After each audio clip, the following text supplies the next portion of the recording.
When you're doing these long training runs where you're doing marathon pace, you have to get used to working through those patches where you don't feel good, and then you feel better after. So when you get into that difficult part of the race, I would always think, okay, I did this in my training, I got through it, and then you get through it each time. But when that happens early in the race, that can be the most difficult part, because then it gets in your head, and then you can start to kind of doubt yourself. And so much of the marathon is like you have to have mental strength to keep going when you're not feeling good.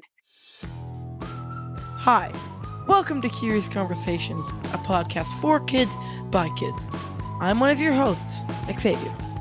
And I'm your other host, Emma. And we're so excited to bring you another season of interesting discussions with people from all walks of life to learn about their passions and what inspires them.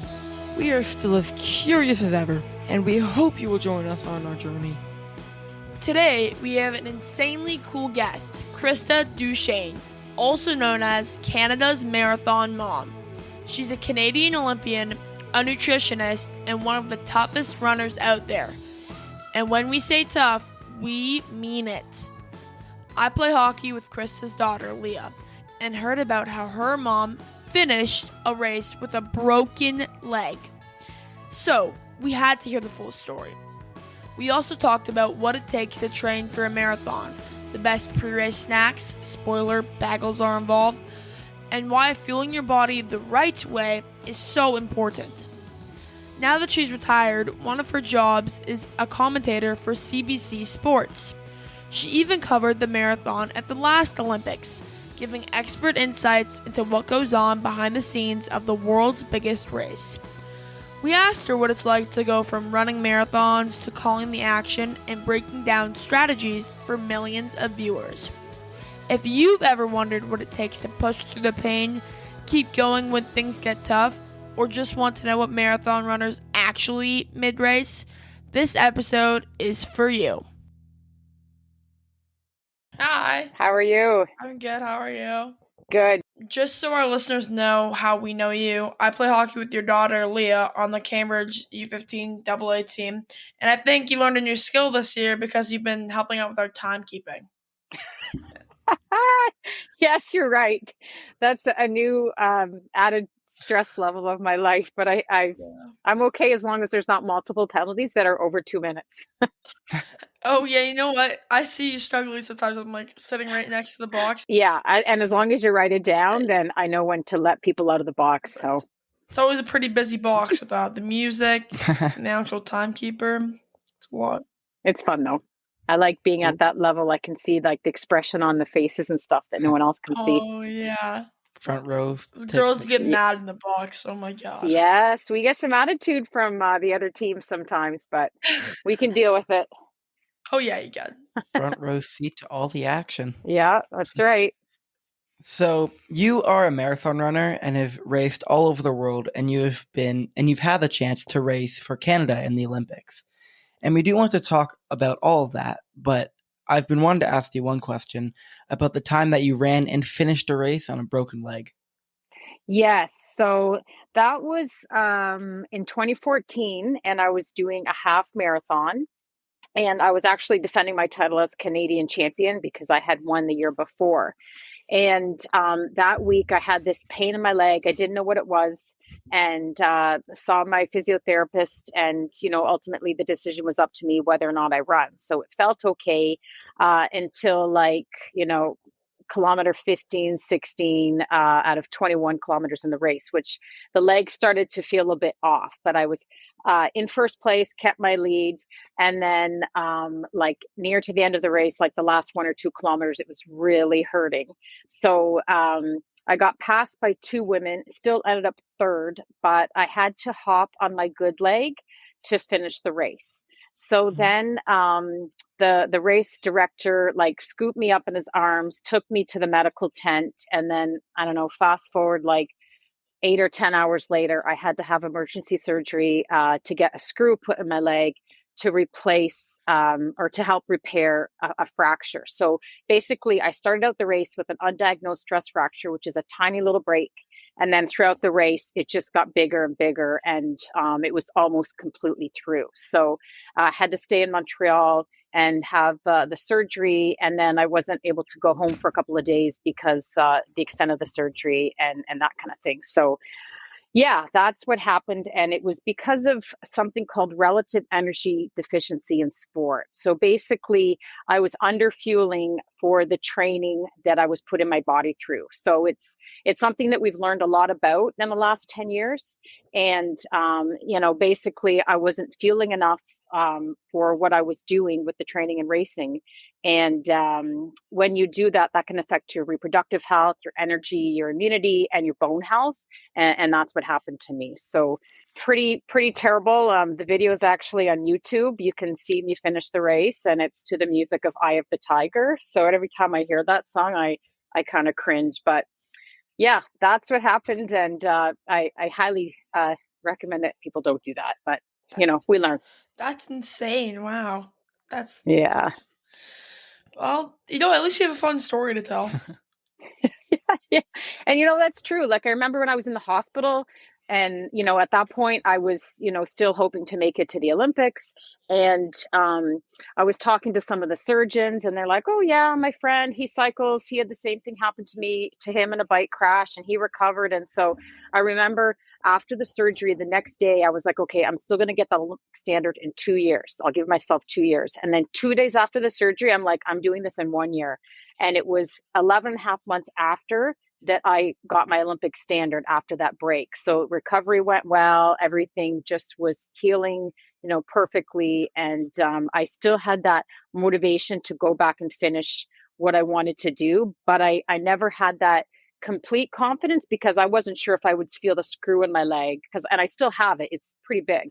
And I never feel it. So I've run 10 marathons or more since then. So, yeah, it is a pretty interesting story. So when I was in the hospital, I remember thinking, I will be telling this as a story someday, and yeah, laughing. Well, that's kind of interesting that's pretty common in other sports. I mean, obviously nutrition's been a big thing in the last 10 years, but that's crazy. You see it in a lot of sports that are kind of dependent on look and weight. So things like figure skating, where they want them to look a certain way, and endurance sports like marathon and cycling, as well as sports where you have frequent weigh-ins because, wrestlers who have to hit a certain weight category to compete, it can kind of get in your head about your weight and what you should look like and that kind of thing. So in my case, I think it was like leaner is better, and I'm a marathon runner, but again, we've learned a lot since then. And even though I was running fast times, I still had injuries after that because of that time period where I was under fueling. And it was also complicated because at the time, Leah was only a year or two old. So I had been pregnant or breastfeeding for so many years. So it was kind of difficult to know what my body was doing. You know what? I think that going through things like that it's important in life because now you're a nutritionist, right? So now it's kind of your job to teach other people about how to properly fuel their body. Exactly. Mm-hmm. So let's talk about running and just training in general. So you played university hockey before getting into running, but how did you transition from hockey, which that was a high level hockey, to long distance running? So when I was young in elementary school, I did every sport. And then in high school, running and hockey were kind of like my favorite sports that I specialized in and started to kind of narrow my focus. And then at the end of high school, I kind of had to pick between hockey and running. And at that time, I picked hockey, played at the University of Guelph and loved it. So running kind of was on the back burner. I still kept running, but not training and competing like I did when I went to OFSA a few times and that kind of thing. So they called me the track star when we did dry land for hockey because I was this person no one knew. And they're just like, who's this runner playing on the hockey team? And then, obviously hockey turned out to be, pretty successful. But I just, when I retired from hockey, I just got back into running because I kind of felt like, there's more to it. And I think that I still have stuff that I can do. And so I remember back in the day before we had watches that could tell us our pace and our distance, I went out and I ran, I think it was about 18K. So we would drive where we ran to know how far it was. And so I was like, okay, 18K, a marathon's 42. hey, why not? So I just did my first marathon for fun, kind of like, hey, let's try a marathon. And then, when I was doing my first one, like many people running a marathon, I was like, why am I doing this? This is so hard. And then as soon as I crossed the line, I was like, oh, I want to do that all over again. So I just kept doing marathon after marathon and just kind of getting faster each time and falling in love with it like more and more each time I did it. So that first marathon, when did you stop playing hockey and then went into running? Like what year was that? My first marathon was in 2002, and I think I trained for about a year. And then maybe I stopped playing hockey in like 2000, I think. I can't quite remember. I did my internship to be a dietitian in there, and that's kind of when I got back into running, like kind of higher mileage compared to what I was doing when I played hockey.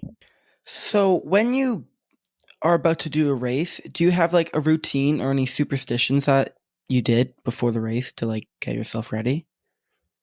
Like not superstitions, but I think for the 20 something years that I did all of my marathons, I always had a bagel with honey for breakfast and coffee. So I don't think that ever changed. Like maybe it was toast a few times, but that was like my go-to because when I'm traveling, like especially overseas in other countries, and you're not sure if you can get the food that you're used to, I would just pack that bagel in my carry-on and make sure that I had it with like little packets of honey.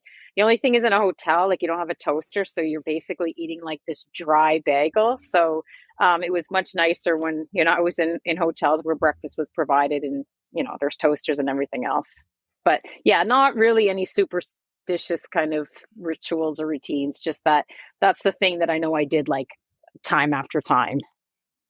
So every game you'd have a bagel, but like, what would you do? I'd say like maybe a day before to start fueling for your race. And did you eat during your marathons or no? Yeah, yeah. So basically, like a couple days before I start carb loading, so I'm cutting back on like some of the protein and fiber, and then increasing like rice, bread, pasta. You want to like top up your glycogen stores so that when you're running, you can dig deep in terms of using the energy in the form of carbohydrates. But you still have to take in carbohydrates when you're running because you just can't have enough for like that endurance event. So when you're running, you take in carbohydrates in the form of like gels, and you can take it in your drinks. So what I often did was like for professionals, we have tables where we can put our own drinks. And so we make up our own kind of concoction of what we're used to training with that settles well in our stomach and does well for our performance. So my bottles are always on these tables and labeled, and I would have a gel on the bottle. So I would grab it, put the gel on my bra top, take the drink and get hydrated and some carbohydrates, and then wait a little bit and take the gel. And so I would do that every 5 kilometers. So there's 8 aid stations for a 42-kilometer event. Right up until 40 kilometers is your last station where you grab your bottle, get your gel, and finish the race.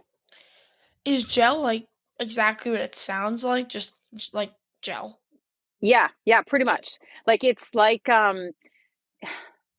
not as thick as toothpaste maybe, but kind of like that texture. So you really have to practice it because it's not like enjoyable. It's not like, oh, I'm having a burger at the first aid station. It's going to taste so good. It's like you need to learn to swallow it when you're running fast, open the package, and then you want to make sure that you don't like drop it and that, it digests well with your stomach. But yeah, it's kind of like honey or maple syrup kind of consistency. And it's just kind of a necessary part of the sport. So what's the hardest part of a race? So you can have times where like you're tired, you get cramping in your legs or your stomach, or you're just it just seems like it's so long. Like you'll go through patches. Like it's a 2.5 hour event. Well, for me anyways. And it's not always going to feel great. It's actually going to feel more not great than it feels good. So that makes sense. So you have to learn to go through those patches where you're like, oh my goodness, this is really feeling hard.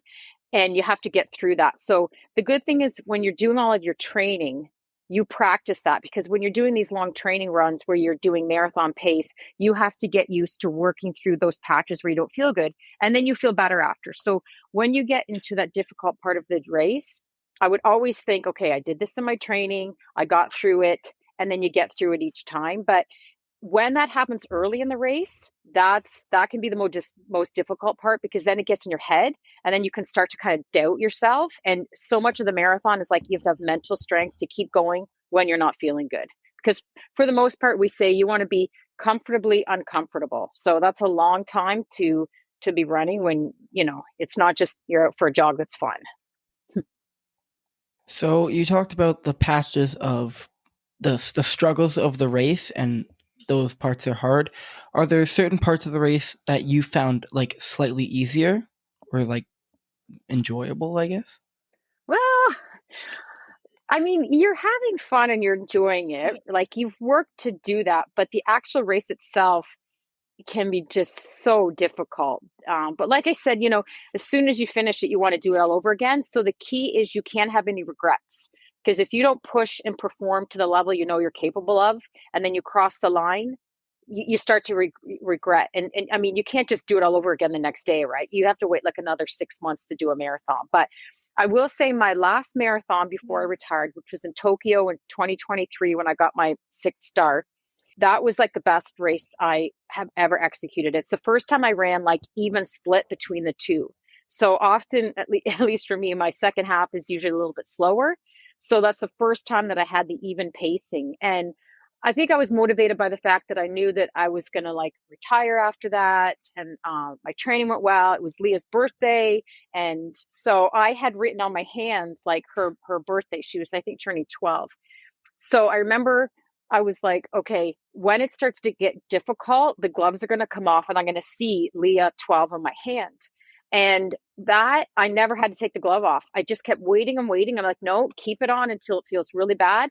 And I ended up, I think, finishing with one glove on my hand and one glove off. So I think that's where I had fun. And I wouldn't say it was like easy, but it was like, I don't know, kind of like the best experience of all of the marathons I had done. So you kind of talked about Tokyo.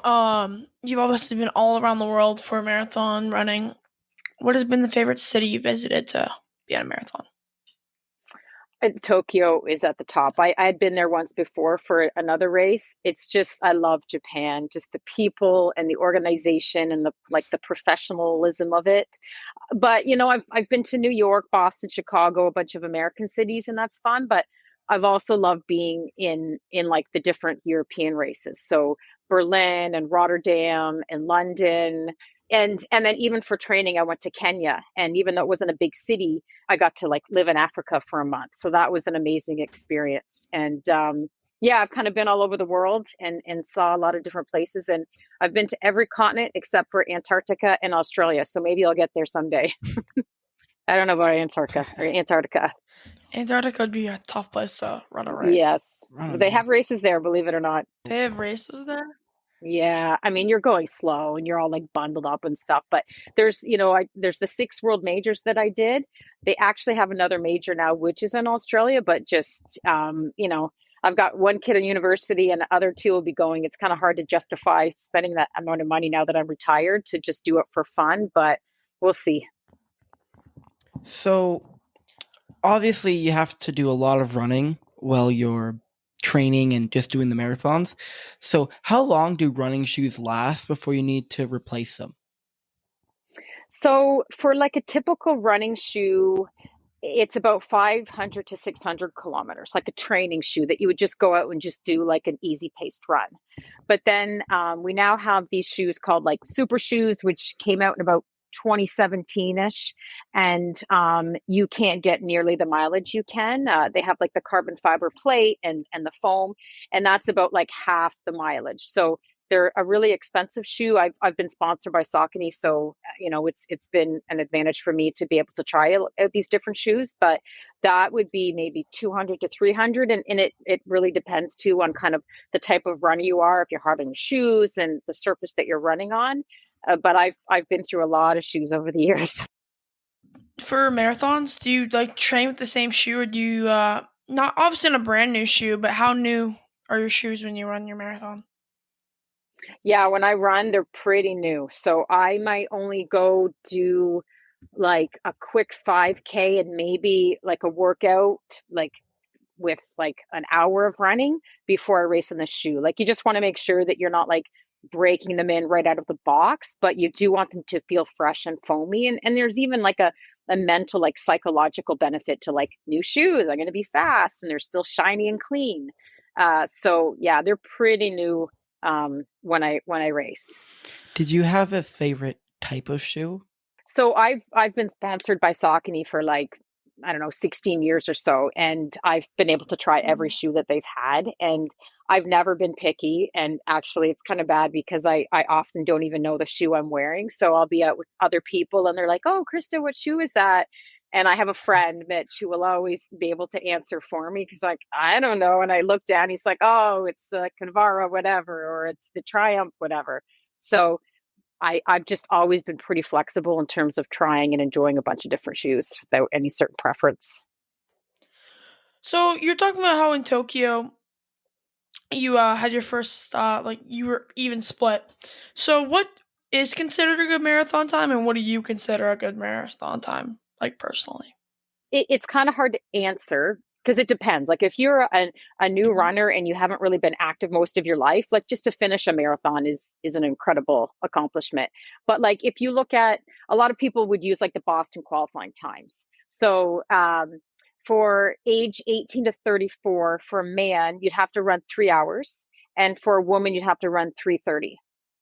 But then if you look at like the qualifying times, when I went to the Olympics in 2016, a man had to run 2:12 and we had to run 2:29. So yeah, I think it kind of depends on who you ask. Like the average person would have no idea what a fast time would be. And like if you look at the world records, like I'm nowhere near them, but I think, some people might even say 4 hours is a great finishing time for a marathon. What's your personal best? 2:28:32. Nice. Yeah. And that was before super shoes. So like in the last, 10 years, marathon times all across the board, all over the world have significantly gotten faster with the technology of the super shoes because you are about, I don't know, maybe 2 to 6 minutes faster. So back in my peak when we didn't have the super shoe, my you can't really compare that time to the times today. We are always advancing like technology with sport and that kind of thing. Technology is always advancing every sport, right? But Yeah. So going back to the Olympics, what was it like to compete at the Olympics for Team Canada? Probably one of the most exciting things was getting the Olympic standard and qualifying. Like that's where like the relief is kind of gone. The weight's off your back when you've checked that box, you're named to the team and you're going. And then you start to get all the like this outfit here, right? You get to your stuff shipped to the house and you're opening it up and everything says Team Canada. But you still have to keep training and like kind of stay calm and get ready to have this like big performance of your life. So for me, I had two great things happen. One, my experience was good in that I stayed in the Olympic Village with all of the other athletes. I slept well, the food was good, travel, all those things. So like going into the race, I was well prepared with my training. And also just like my experience was good in the village. Some people go, they don't sleep well. And but by the time they compete, they just aren't feeling good at all. And then the other thing was my race went well. So some people have a great experience like with their living and everything. And then come time for their competition, it doesn't go so well. So for me, it went well. I prepared in the heat and the humidity and it was hot there. And so I started in about like, I don't know, like maybe 70th place and just worked my way up further into the group and finished like 35th. So that's a great feeling when you're passing people and you're not getting passed by other people. 35th, insane. Do you remember how many people were in your race? Yeah, there's about 140 people. Yeah. And I remember like, Leah was there and she was like 5 years old. And then her two brothers who were like 8 and 10. And when I came down like the final stretch where all the people were, because like in a marathon, because it's 42 kilometers, like you pretty much have to stay in one spot unless it's a loop course in order to see like people finish and that kind of thing. So they were in the big stadium or the big area at the end. And I remember like I came down and I kind of puffed my fist because I was like, I'm an Olympian. I did it. Like I only have like 100 meters to go. And like the crowd went wild and they were cheering. And then I was like, oh, that's for me. And then I kind of pumped my fist on the other side, just like celebrating. And that side went crazy and they're cheering. So that was neat. So I'm like, they're cheering for me. And then when I crossed the line, I looked over and my family were wearing all these red t-shirts. And I just saw this big wave of red and I got to run over to them and hug them. And, we're crying and we're celebrating and the Canadian flag. And, it just all came together perfectly. And the photographers even got a picture of that moment where we're celebrating. Because in a lot of events, like, like the Super Bowl and all these big professional events, like there's no way that you can get to like your family and friends, like seconds after you've competed because, you just have to keep security so high. But in Rio, it just was a bit more relaxed. I think it's been tighter security since, but, to capture that moment was pretty incredible. That is incredible. Wow. How far was your race into I think it's 2 weeks. Were you like near the end? Did you get to kind of stay and watch other Olympic races or was it at the beginning? Oh, yeah. So, it depends on the event that you're doing. Swimming starts early. So a lot of those athletes are there early. I know the summer sports more than the Winter Olympic ones, but for us, like we couldn't even get into the Olympic Village until after the opening ceremony. So I watched the opening ceremony from home and people were texting me like, oh, are you there? I'm like, no, I'm still at home. Then you can pretty much stay as long as you want after until the Olympic Games are over. And then you have like a day or two that you have to, head home. So I spent some time with my family and then came back and watched a whole bunch of different events. You can just get different tickets to different events. And we watched like table tennis and I watched a lot of the track events, the race walking. And you just kind of get, you're seeing like Usain Bolt, Simone Biles, all these people are like in the dining room where you are and everyone's just kind of walking around. And yeah, it was pretty cool. Well, do you have a favorite event that you watched at the time? Depending on where the Olympics are held, some events are like completely in other cities that like would take like hours to drive to. I would be game to see anything, but I just kind of had to see what fit in my schedule. And I think, the track events, appealed to me because those were like my teammates that I could cheer for. And my roommate, Natasha Wodak, who's actually the Canadian marathon record holder, it was cool to cheer her on. I cheered from the room because my event was right after hers. It's pretty neat to see them. And then we had Melissa Bishop, who was competing in the 800 and got fourth place, almost got a medal. And you're with some of your own teammates, which are some of the best athletes in the world, which is pretty neat. So the past summer, was it this summer the Olympics? Yes, in Paris. Yeah. So this past summer, what was your favorite event to watch on TV? Still track? Yeah, like just because I know so much about it, but I still love to watch like gymnastics and swimming. And I mean, I'll watch anything. Like that's the time of year where like the TV is constantly on. But like I definitely have to pay most attention to the marathon just because I do the broadcast for CBC. So but whatever's on, I will watch and love it. So going back to watching the Olympics, you are a commentator for the CBC, like you said, for the marathon runners. And it said that you aren't actually there. So what is it like to commentate a race while you're not actually there watching it in person? Yeah, surprisingly, a lot of events are done in that way. Mm-hmm. So the first time I did the Olympics was during the pandemic, and that was like really unique, but I didn't know anything else. I'd done broadcasting for like the Toronto Marathon and Ottawa and a few others, which is, definitely not as high level as the Olympics. But that year we were in like these booths, right? Because we had to have we couldn't be near people and masks and everything. So my co-broadcast person was like, there's plastic between us. So we would have to use sign language and point and that kind of thing. But for the most part, you're watching the screen, watching the event live, and you've got all your notes taped. Now, a lot of it I just know because it's my sport, but some of the stuff, I just don't have memorized to every, second and number. So you're looking at those numbers all the time. And then when I did it just this past summer, it was much more relaxed because we were sitting together, and we could kind of like write notes to each other, and we could kind of use sign language and communicate a bit better. But it's a really neat experience doing the broadcasting. What do you like most about being a TV commentator, and what is the biggest challenge? I like that, it's still a way for me to stay in the sport. And because I'm still running, I still kind of understand what it feels like. So, when athletes are running, I explain stuff to the common viewer that wouldn't necessarily know, like what I explained to you about your bottles and your gels, and how every athlete has their own individual, like, formula of what they're going to take in, and talking about like what carb loading actually looks like how many pieces of bread, the equivalent of that, you're eating the day before. And people would have no idea how much you have to take in. So I like that, and it keeps me in it. And we can kind of be nerdy and talk about stuff and know the stories of people. But the hardest part is definitely when someone takes the lead in the race and you have no idea who they are.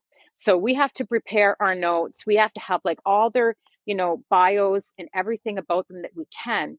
But like for over 100 people, you can't know everything about everyone, where they're from, and who they are. So, and this happens where the lead camera man on the motorcycle will follow the person in the lead who's broken away from the pack. And you look and you're scrambling, and we're looking at each other, and we're trying to figure out who it is. And sometimes we just have to say, we don't know. So that's tough, especially if they're staying in the lead for a long time. Like usually they don't keep leading because, they're kind of a little bit in too far ahead, and they probably aren't capable of keeping that pace, and they get caught. But it's definitely a challenge when like the camera is on that person and we're supposed to be talking about them, and we're kind of scrambling. On average, I guess an Olympic race or just in a race in general, how many people fluctuate between the leads? Like, is it like normally 4 people, like 4 or 5 people that break away from the pack, or no? Yeah, that's a good question. Usually there's like a lead pack and a chase pack. So the lead pack, you'd probably see like the top 10 or 15 people that you would expect to be in that lead pack. Then you're going to see some kind of people who really should be there. Then the chase pack would be those people who know that they need to kind of like keep their distance from the pack and kind of run their own race. So there's definitely a benefit to running with other people when you do a marathon, because like I said before, it gets tough. And where you're running with other people, just like a team sport, you don't feel like you're all by yourself. So I mean, really, that group often sticks together for quite a while, and then you'll start to see it thin out, where some people are kind of taking a lead and the others can't keep up with those surges, or other people just fall off the pace and they're getting tired for other reasons. So, yeah, it really varies. Like the year that I did Boston in 2018, you can hear the commentators at the beginning of the race making a comment about Yuki, the man from Japan who won it. And they're like, oh, he's never going to be able to keep this pace. And, they're kind of going on, and they had to eat their words in the end because he won the whole thing. Yeah. He kept his pace. Yep. So kind of going back to the training part, outside of physical training, you talked about how marathons is quite a mental sport. What does it take to be an elite athlete in general? Well, like for the mental part, I get that question a lot in terms of like, how do I deal with it mentally? And it's a hard one to answer just because everyone thinks differently and they're motivated in different ways. So you really have to practice in your training, like I said, where you have to get through those rough patches and find your way out. And you can think of things like other people are feeling just as bad as I am. I don't want to have regrets. And you have those things that you get in your head that will help you get through. But, there's other parts to being an elite athlete. Obviously, you get up, you have to eat well, fuel. You can't just go out the door without fueling. You have to prepare all of your like drinks and gels that you're going to take during, and then, what you're going to take in right after. You want protein and carbohydrates to replenish right after.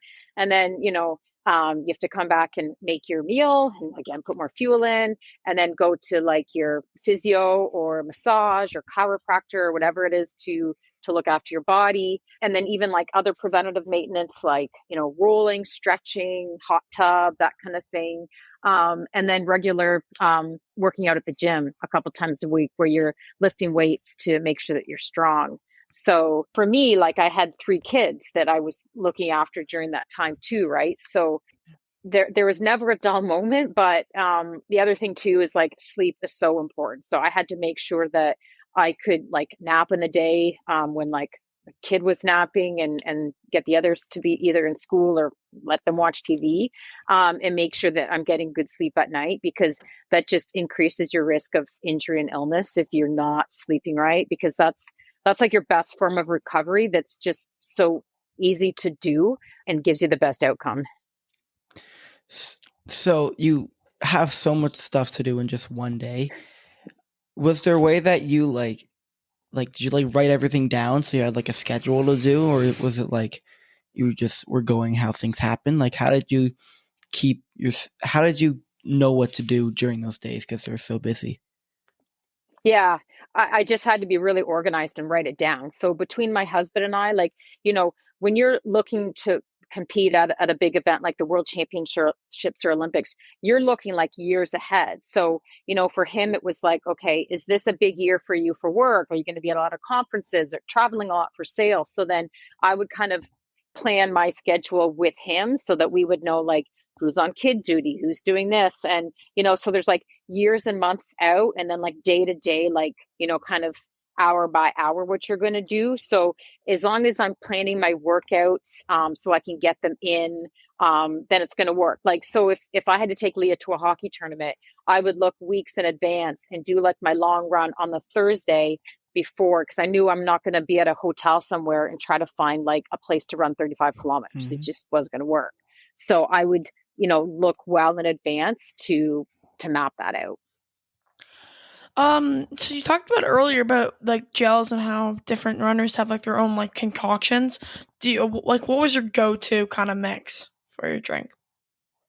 Yeah, so I was sponsored by a company called Eload. It was like the only drink I ever used, and it worked, so I never changed that. So, like lemon was my favorite flavor. Sometimes I'd use orange, but I wasn't really picky, so I just kind of stuck with what worked. And then I also used it's called Endurance Tap, and it was the gel, which is basically maple syrup with some ginger and sea salt in it. So those were the two that worked for me, and I never changed it because I didn't need to, and I enjoyed it, and it worked well. So what advice for young athletes like Leah and like me and my brother, what advice do you have for young athletes who want to apply some of these high performance lessons to their own sports, whether that be running or hockey or anything else the listeners do? Like it all depends on your age and maturity. So it has to come from the athlete, right? I think that parents that push their kids too much, if the kid isn't responding or isn't taking the lead, then you kind of have to question why they're doing it, right? So I think it really is important when you see, you're taking the lead, you're asking the questions, you're looking ahead at your schedule, you're packing your snacks, your bag, you're, mapping it out so that, when you've got a night off and you're tired, you're going to bed early, and it's not like your parents telling you. So that's like a process, right? Because I mean, ultimately as parents, and as athletes who are, at this point in their life and a bit more experience, we have that wisdom and knowledge that we can kind of help you understand and grow into, so that when you're an adult, you gain that knowledge and can apply it yourself. So it's just being organized, planning ahead. And it's like that question before with how I planned, each day at a time. It's the same with you, like, your homework. And like I know Leah, she does her homework on the way to practice her games because it's going to be dark on the way home. And she's usually like eating or kind of on her phone so that when she gets home, she can, shower, have a snack, and go to bed. If you can handle it now and enjoy it now, that will grow with you as your responsibilities get deeper as you go. Yeah, I do a lot of homework in the car too. Yeah, you have to. Yeah. Gotta do it while you can. Yeah. Busy. So obviously you don't train. Obviously you're like retired, but do you still do like half marathons, or do you just still go and run or do any races just near here? Yeah. So last May I did 100-kilometer race in Sulphur Springs, like the Dundas Valley. So it's like this 20K loop with hills and that kind of thing. And it's not really super technical course, but it's fairly hilly for what I'm used to. And it's kind of something I always wanted to do, just do like a longer event, but I didn't train for it. Like I trained all those years for the marathon. So I still had to train. I mean, you can't just go out and run 100 kilometers, but I wasn't like as invested as I was when I was like trying to make, Olympic team and that kind of thing. So I'm going to do that again this May. And the other thing I've been doing is pacing friends and some of the athletes that I coach in some of their workouts. So that's a way for me to like stay fit, and like I just kind of follow what workout they're doing, or my coach gives me a plan to kind of work with these goals. And I find that motivating because I really don't have any desire to like train for a race for myself. I did that for 20 years. It doesn't motivate me anymore like it used to, but like going out the door and being like, okay, I'm going to pace, like I'm pacing a friend in a 30K in end of March. So I'm like figuring out what I need to do to pace her for her goals. And it still work, right? Like, even though I ran fast, I still have to do that work to keep pacing them for the goals that they want. So that's what I'm doing. And then I'm just kind of making it up year by year, what I want to do. I don't know that I'll keep doing 100K. But it's fun. You've done it all your life, so you must just want to keep doing it, and it's so cool. Yeah, and it's normal. Yeah, you're right. Yeah. Yep. I mean, I go crazy when I have no sports to do, so I get where you're coming from. Yeah, exactly. Yeah, it's just kind of it's just normal for you. It's what your day looks like. Yeah, you just like have a feeling that if you don't have any sports on, you want to go do something to fill that time. Yeah. And running's always a good option. It's easy, just out the door. Well, thank you so much. Yeah, okay. Yeah, thank you. It was so good. Thank you so much. Bye. Okay. Thanks, guys.